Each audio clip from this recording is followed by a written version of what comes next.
I like to get granular because I think you can see it with the facts themselves. So I put up a Twitter thread, Denver, if you want to roll it, you can while I talk. But I identified dozens of people. And like you said, Steve, all of these people that I can't even pronounce the names, yet they're getting, maybe we should apply the Maha standard. Like if you can't pronounce it, you don't eat it. If you can't pronounce it, you don't give it millions of taxpayer dollars from, I don't know, the US Army or DARPA or the Navy.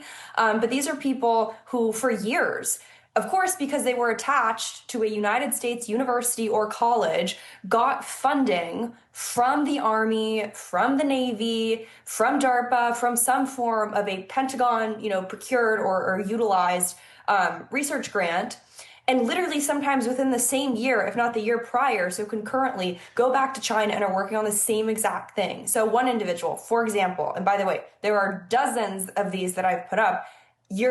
Forever, there's thousands, but this is one individual, Jinling Gao, 2017 to 2022. He's at Purdue. He's participating in 2 U.S. Army projects involving protective textiles and detecting damage inside reinforced material. So basically, uniforms, stuff like that.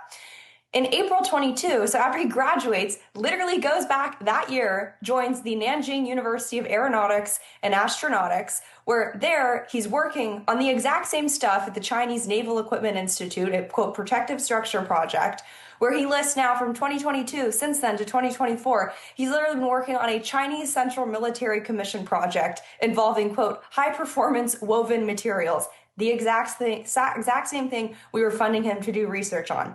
Take another person, for example, Hai Tao Xu. At Northwestern from 2016 to 2018, he was a core member of a $6 million Pentagon project designed to uncover sophisticated hackers hiding inside major computer networks. Let me guess, they were probably all Chinese. Now he's at Zhejiang University, where he's participating in a similar hacking program for the Chinese Central Military Commission.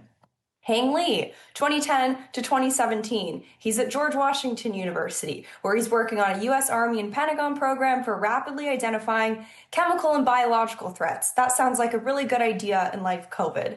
Then he goes, and this is millions of dollars. Just a few years later, he goes back to China, joins the U.S. blacklisted Beijing Institute of Technology, where he's working on the same exact type of research, but doing it for the PLA. Steve, I could give you dozens and dozens, hundreds of examples. These are just particularly egregious because the year overlap. I could read you my whole thread.